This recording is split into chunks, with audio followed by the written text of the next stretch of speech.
मैंने आज तक इतनी झकझोर देने वाली कहानी वाली फिल्म नहीं देखी थी और न ही कभी इतना बेशर्म इंसान देखा था। एक आदमी गहरी नींद में सो रहा होता, लेकिन उसे लगता है कि कोई नरम सा बोझ उसके शरीर पर है। वह करवट लेकर अपनी सोई हुई पत्नी को देखता है, लेकिन अचानक शरीर में अजीब सी सिहरन दौड़ जाती है और वह चौंक कर जाग जाता है। नीचे देखकर उसकी सांसें थम जाती हैं। एक बेहद सेक्सी औरत उसके ऊपर लेटी हुई होती है। आदमी कुछ समझ पाता उससे पहले ही औरत अपने कपड़े खोलने लगती है और जबरदस्ती संबंध बनाने की कोशिश करती है। आदमी डर जाता है कि कहीं पत्नी जाग ना जाए, इसलिए वह जल्दी से उस औरत को घसीटकर बेडरूम से बाहर ले जाता है, लेकिन औरत ऐसे रोने चिल्लाने लगती है। यह दृश्य देखकर बाहर मौजूद नानी दादी निराश होकर लौट जाती है। आदमी उनके पीछे जाता है और पूरी बात समझाता है। आदमी का नाम युआन जी है। वह एक डॉक्टर है और समाज में उसकी बेहद अच्छी छवि है। एक दिन वह अपने बच्चे को पियानो क्लास छोड़ने जाता है, जहां उसकी मुलाकात पियानो टीचर फांग यू से होती है। बच्चे के क्लास से निकलने का इंतजार करते समय युआन जी टॉयलेट जाता है। अचानक अंदर से एक औरत की मदद की आवाज आती है। घबराकर वह दरवाजा तोड़ देता है। अंदर वही टीचर फांग यू होती है। उसे गंभीर क्लॉस्ट्रोफोबिया, बंद जगहों से डर की बीमारी होती है। युआन जी उसे आराम करने, गर्म पानी पीने और चोट न होने की जांच करने को कहता है। डॉक्टर के ये साधारण से शब्द और अपनापन फांग यू के दिल में उसके लिए भावना पैदा कर देते। उसी रात युआन जी अपने दोस्त दाचाओ के जन्मदिन पर बाहर जाता है।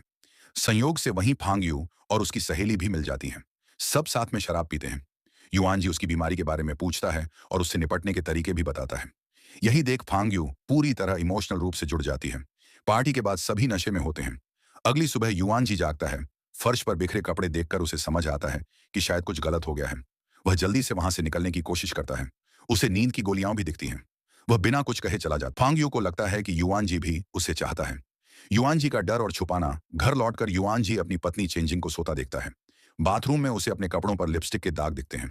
वह डर कर कपड़े धोने की कोशिश करता है, फिर रेड वाइन डालकर दाग छुपाता है। पत्नी पूछती है तो वह दोस्त पर बात डाल देता है। पत्नी को शक नहीं होता, लेकिन ऑफिस में पहला ही मरीज फांग यू निकलती है। वह कहती है कि उसका बॉयफ्रेंड उसे मारकर चला गया। डॉक्टर के तौर पर युआन जी समझ जाता है कि चोटें मारपीट की हैं। वह अपराध बोध में उसके साथ खाना खाता है और उसकी दुख भरी कहानी सुनता है। फांग यू बताती है कि उसे नींद नहीं आती और वह नींद की गोलियों पर निर्भर है। युआन जी उसे सावधान करता है, लेकिन फांग यू इसे ठुकराए जाने की तरह लेती है। जुनून का डरावना रूप इसके बाद फांग यू लगातार मैसेज, कॉल और पीछा करने लगती है। युआन जी डर कर उसका नाम फोन में दोस्त के नाम से सेव कर लेता है। एक दिन वह सीधे अस्पताल पहुंच जाती है और कहती है, तुम मुझे उम्मीद देते हो, फिर दूर हो जाते हो। इससे मुझे बहुत तकलीफ होती है।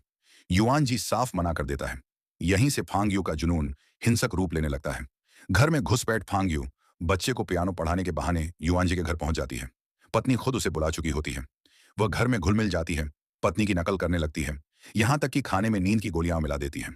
एक रात वही शुरुआत वाला दृश्य घटता है, जहां वह युआन जी के बिस्तर पर पहुंच जाती है। नानी उसे घर से निकालने की कोशिश करती है, लेकिन फांग यू उन्हें बंद कमरे में डाल देती है। उनकी बीमारी का फायदा उठाती है। नानी को हार्ट अटैक आता है और वह दवा देने से भी मना कर देती है। इसी के बाद युआन जी अपनी पत्नी को सब सच बता देता है। पत्नी कहती है, मुझे सब पता था, मैं बस परिवार बचाना चाहती थी।